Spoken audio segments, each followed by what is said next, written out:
ವಲಸೆ ಬಗ್ಗೆ ನಮಗೆ 2 ಹಾದಿ ಇದೆ.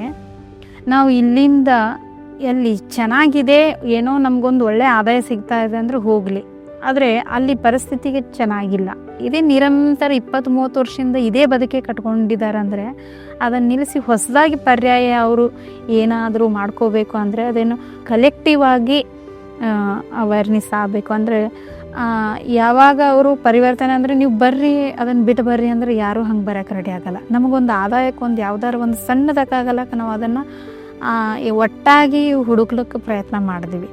ಸಮುದಾಯ ನಾಯಕತ್ವ ಇಲ್ಲಿ ಹುಟ್ಕೋಬೇಕು, ಅದು ಪರಿವರ್ತನೆ ಹಾದಿ ಆಗುತ್ತೆ.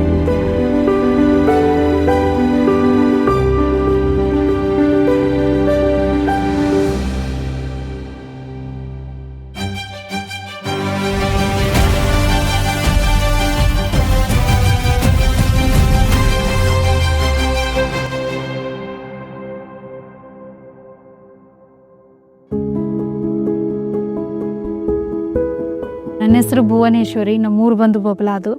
ನಾನು ಇಲ್ಲಿ ಸೋಷಲ್ ವರ್ಕರು. ಇಲ್ಲಿ ಈ ಭಾಗದಲ್ಲಿ ವಲಸೆ ಮಹಿಳಾ ಕಾರ್ಮಿಕರ ಜೊತೆಗೆ ಮತ್ತು ಅವ್ರ ಮಕ್ಕಳ ಜೊತೆಗೆ ಹೆಚ್ಚು ನಾವು ಕೆಲಸ ಮಾಡ್ತಾ ಇರೋದು. ಈ ಭಾಗ ಬಂದ್ಬಿಟ್ಟು ಇಂಡಿ ತಾಲೂಕು ಅಂದರೆ ಇದು ಸೋಲಾಪುರ ಗಡಿ ಭಾಗದ ಈ ಬರುವಂಥದ್ದು ಈ ಕಡೆ ಭಾಗದ್ದು. ಈಗ ನಾನು ಚಿಕ್ಕ ವಯಸ್ಸಿನಿಂದನೂ ಈ ನಮ್ಮೂರಲ್ಲಿ ನಾನು ನೋಡಿರೋದೇ ಹೆಚ್ಚು ದುಡಿಲಿಕ್ಕೆ ಹೋಗೋದು ಅಂದರೆ ಇದಕ್ಕೆ ವಲಸೆಗಿನೇ ಅಂತಾರೆ.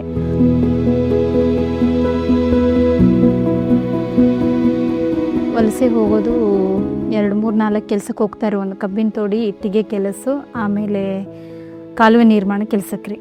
ಹೈಯೆಸ್ಟ್ ಹೋಗೋದು ಕಬ್ಬಿನ ತೋಡಿ ಕೆಲಸಕ್ಕೆ ಹೋಗ್ತಾರೆ ರೀ. ಅದು ಭಾಳ ಒಂಥರ ಒಂದು ಅಡ್ವಾನ್ಸ್ ಮುಂಗಡ ಹಣ ಅಂತೇಳಿ ಕರೀತಾರೆ.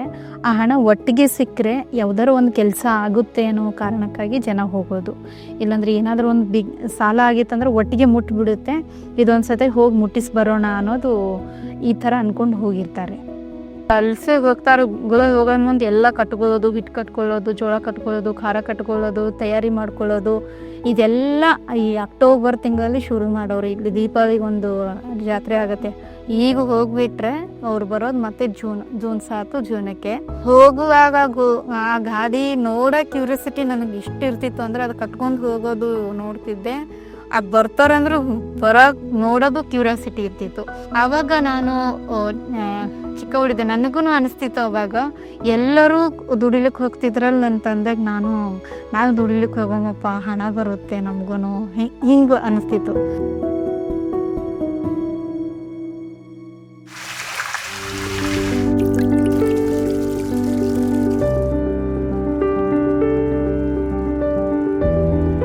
ಚಿಕ್ಕವಳು ಇರುವಾಗಲೂ ನಮ್ಮ ತಂದೆ, ನಾನು 5ನೇ ತರಗತಿ 6ನೇ ತರಗತಿ ಹೋಗಿಲ್ಲ, ನಾವಲ್ದೇ ಎಲ್ಲ ನಮ್ಮ ಕಾಕ ಬಾಬಾ ಮಕ್ಕಳಿಗೆ ಎಲ್ಲರಿಗೂ ಅವರಿಗೆ ಮಕ್ಕಳಿಗೆ ಓದಿಸೋದು ಒಂದು ಹವ್ಯಾಸ.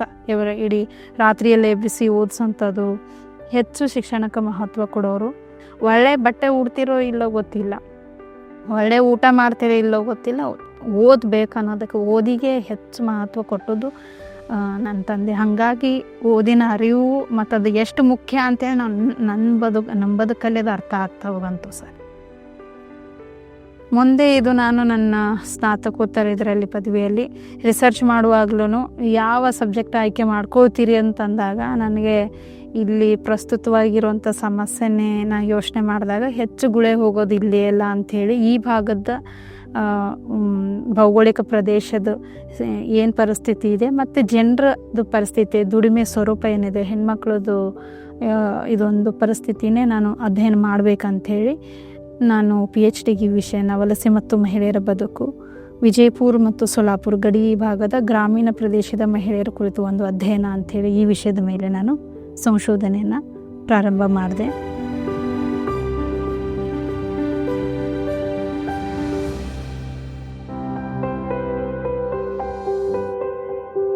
ಒಂದು, ಇದು ವಲಸೆ ಸಂಪೂರ್ಣವಾಗಿ ಮಹಿಳೆಯರ ಮೇಲೆ ಬಹುದೊಡ್ಡ ಪರಿಣಾಮ ಬೀರುತ್ತೆ.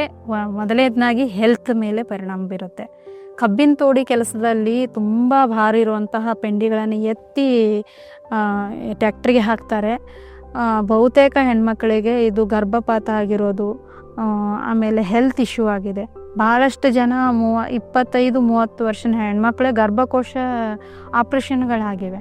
ಅಂದ್ರೆ ಅದು ಅವರಿಗೆ ಇದರಿಂದನೇ ನಮಗದು ಎಫೆಕ್ಟ್ ಆಗ್ಲಕತ್ತದಂದ್ರೆ ಯಾರಿಗೂ ಗೊತ್ತಾಗಲ್ಲ. ಭಾಳ ಭಾರದ ಕೆಲಸ, ಹಂಗಾಗಿ ಅದು ನೇರವಾಗಿ ಅವರ ಆರೋಗ್ಯದ ಮೇಲೆ ಅದು ಪರಿಣಾಮ ಬೀರುತ್ತೆ. ಆಮೇಲೆ ಅಲ್ಲಿ ಸುರಕ್ಷಿತವಾದ ವಾತಾವರಣ ಇಲ್ಲದೇ ಇರೋವಂಥದ್ದು, ಮತ್ತು ಅಷ್ಟಕ್ಕೂ ಅವರು ಹೋಗಿ ಅಲ್ಲಿ ಕೆಲಸ ಮಾಡ್ತಾರಂದರೆ ಆ ಕೆಲಸಕ್ಕೆ ತಕ್ಕದಷ್ಟು ಪ್ರತಿಫಲ ಅವರಿಗೆ ಸಿಗದೇ ಇರೋದು. ಹಾಗಾಗಿ ಇದನ್ನು ದುಡಿಲಿಕ್ಕೆ ಗುಳೆ ಹೋಗೋದನ್ನು ತಪ್ಪಿಸ್ಬೇಕು. ಅವರಿಗೆ ಇಲ್ಲಿ ಸ್ವತಃ ಇಲ್ಲಿ ಅವರು ಅವ್ರ ಬದುಕನ್ನು, ಉದ್ಯೋಗನ ಇಲ್ಲಿ ಕಟ್ಕೋಬೇಕು ಅನ್ನೋದು.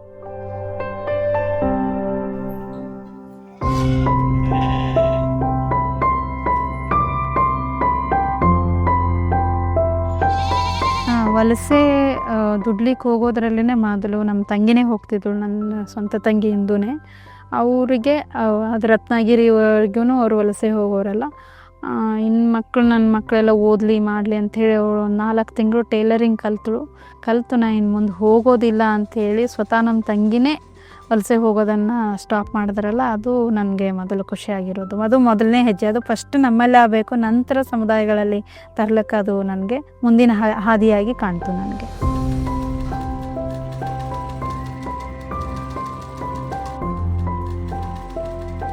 ನಮ್ಗೆ ನಮ್ಮ ಅಕ್ಕ 2ನೇ ತಾಯಿ ಇದ್ದಂಗೆ ರೀ ನಮ್ಮ ಅಕ್ಕ. ಯಾಕಂದ್ರೆ ಮಾರ್ಗದರ್ಶಿನೇ ಅಕ್ಕನೇ ರೀ. ನಾವು ಮುಂದೆ ಬರೋಕೆ ಫಸ್ಟನ್ನ ಸ್ಟಾರ್ಟಿಗೆ ಮದುವೆ ಆದ ಬಳಕ ಈ ಕಡೆ ಬಂದ ಬಳಕ ನೀವು ರತ್ನಗಿರಿಗೆ ಮತ್ತು ಕಡೆ ಪುಣೆ ಬಾಂಬೆ ಎಲ್ಲ ಸಣ್ಣ ಮಕ್ಕಳಿಗೆಲ್ಲ ತೊಗೊಂಡು ನಾ ಕೆಲ್ಸಕ್ಕೆ ಹೋಗ್ತಿದ್ರಿ. ಕೆಲ್ಸಕ್ಕೆ ಹೋಗೋದು ತಪ್ಸೋದು, ವಲಸೆ ಹೋಗೋದು ತಪ್ಸೋದು ಎಲ್ಲ ಆಕೆನೇ ಕಾರಣ ರೀ. ಅಂದ್ರೆ ಅಲ್ಲಿದು ಬಂದ ಬಳಕ ಹೋಗಿ ಮಾಡ್ರಿ, ಮಕ್ಕಳದ್ದು ಎಜುಕೇಷನ್ ಹಾಳಾಗ್ತದ, ಚಲೋ ಎಜುಕೇಷನ್ ಕೊಡು, ಮತ್ತು ಚಂದ ಮೊದಲು ಮಕ್ಕಳಿಗೆ ಓದಿಸು ಅನ್ನೋದು ಪ್ರತಿಯೊಂದ್ರದಾಗ ಆಕಿನಿಗೆ ಇಲ್ಲ ಅಂತ ಮಾಡ್ತೀವಿ ರೀ.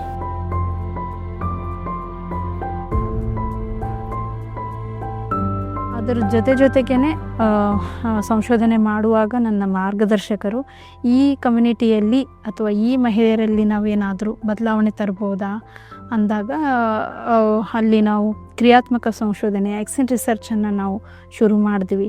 ಪ್ರಾರಂಭದಲ್ಲಿ ಸ್ವಸಹಾಯ ಸಂಘಗಳನ್ನು ಕಟ್ಟುವಂಥದ್ದು, ಜೊತೆಗೆ ಅವರಿಗೆ ಆಗಿ ಅವರೇ ಸ್ವತಃ ಏನಾದರೂ ಉದ್ಯೋಗಗಳನ್ನು ಶುರು ಮಾಡ್ತಾರಾ, ಟೈಲರಿಂಗ್ ಕೆಲಸಗಳು, ಮತ್ತು ಯಾರು ಕೃಷಿ ಕೂಲಿ ಕೆಲಸ ಮಾಡೋಂಥವ್ರು ಆಡುಗಳ ತಗೊಂಡು ಅದನ್ನು ಜೀವನೋಪವಾಗಿ ಕಟ್ಕೊಳ್ಳೋವಂಥದ್ದು, ರೊಟ್ಟಿ ಚಟ್ನಿ ಪುಡಿ ಈ ಥರದ್ದೇನೋ ಮಾಡ್ತಾರೆ. ಅಂದ್ರೆ ಅದಕ್ಕೆ ನಾವು ತರಬೇತಿ ಕೊಡೋದು ಅಥವಾ ಅದಕ್ಕೆ ಮೋಟಿವೇಟ್ ಮಾಡೋವಂಥದ್ದು ಅದನ್ನು ಶುರು ಮಾಡ್ಕೊಂಡ್ವಿ. ಮೊದಲು ನಮಗೆ ಆ ಪರಿಸ್ಥಿತಿ ನೋಡ್ಬೇಕಾದ್ರೆ ಮಕ್ಕಳು ಬಿಟ್ಬಿಟ್ಟು ಹೋಗ್ತಿದ್ದೇವ್ರಿ ಸರ್. ಈಗ ಅವೆಲ್ಲರಿ ನಮಗೆ ಅವ್ರಿಗಿಂದ ಭಾಳ ಅನುಕೂಲ ಆಗ್ಯದ್ರಿ. ಈ ಊರ ಮ್ಯಾಗ ಇದ್ದೇವೆ ರೀ, ದಿನ ರೊಟ್ಟಿ ಮಾಡ್ತೀವಿ ರೀ. ರೊಟ್ಟಿ ಹೋಳಿಗೆ ಚಟ್ನಿ ಪುಡಿಗೆಲ್ಲ ಮಾಡ್ಕೊಂಡು ದೇವ್ರಿಗೆ ಹೋಗ್ತೀವಿ.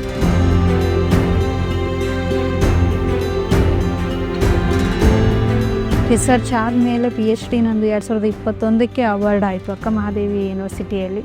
ಮುಂದೆ ನಾನು ಅದು ಈ ಥರದೊಂದು ಸೋಷಲ್ ವರ್ಕ್ದಲ್ಲಿ ತೊಡ್ಕೊಂಡೆ. 2024ಕ್ಕೆ ಇಲ್ಲಿ ಸಂವಾದ ಬದುಕು ಕ್ಯಾಂಪಸ್ಸಲ್ಲಿ ಬದುಕು ಬಯಲು ಬೇಸಾಯ ಶಾಲೆ ಅಂಥೇಳಿ ಒಂದು 20 ಜನ ಹೆಣ್ಮಕ್ಳದ್ದು ಕೃಷಿ ಟೀಮನ್ನು ನಾವು ಮಾಡ್ಕೊಂಡ್ವಿ. 1 ಎಕರೆ 2 ಎಕರೆ ಹೊಲದಲ್ಲಿನೇ ನಾವು ಸಾವಯವ ಕೃಷಿಯನ್ನು ಮಾಡಿದ್ವಿ. ಸಾವಯವ ಕೃಷಿಯಲ್ಲಿ ಜೀವಾಮೃತ ಅದನ್ನು ಬಳಕೆ ಮಾಡಿದ್ರೆ ಕೆಮಿಕಲ್ ಯೂಸ್ ಮಾಡಬಾರ್ದು ಅಂತ ಸ್ವತಃ ನಾವೇ ಇಲ್ಲಿ ಪ್ರಾಕ್ಟೀಸ್ ಮಾಡಿ ಕಲಿಸೋದು, ಮೀಟಿಂಗ್ ಮಾಡಿ ಹೇಳೋದು ಮಾಡ್ತಾ ಬಂದ್ವಿ.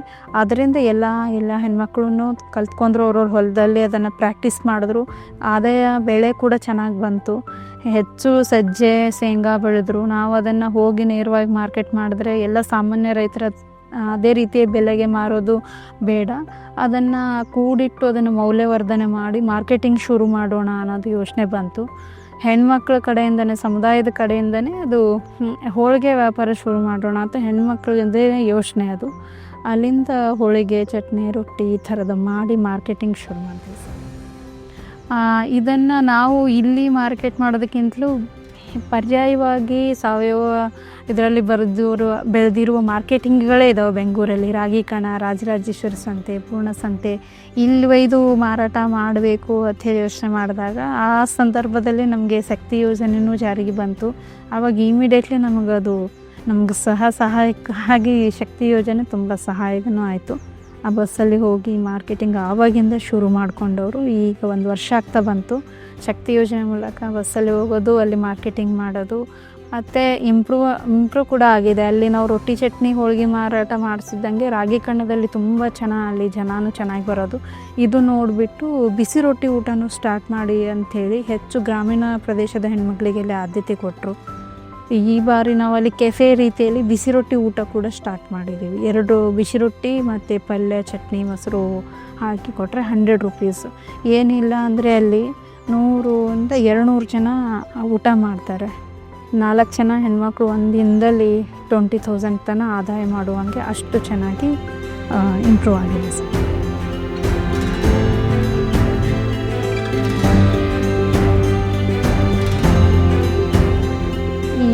ಭಾಗ ಅಂದ್ಕೂಡಲೇ ಸಡನ್ಲಿ ಎಲ್ಲರಿಗೂ ಹಿಂದುಳಿದ ಭಾಗ, ಸಂಘರ್ಷಕ್ಕೊಳಪಟ್ಟ ಭಾಗ ಈ ಥರದ್ದು ಇರುತ್ತೆ. ಎಲ್ಲ ಹೆಣ್ಮಕ್ಳು ಆರ್ಥಿಕವಾಗಿ ಸಬಲೀಕರಣ ಹೊಂದಬೇಕು, ಒಳ್ಳೆ ಘನತೆಯಿಂದ ಬದುಕಬೇಕು.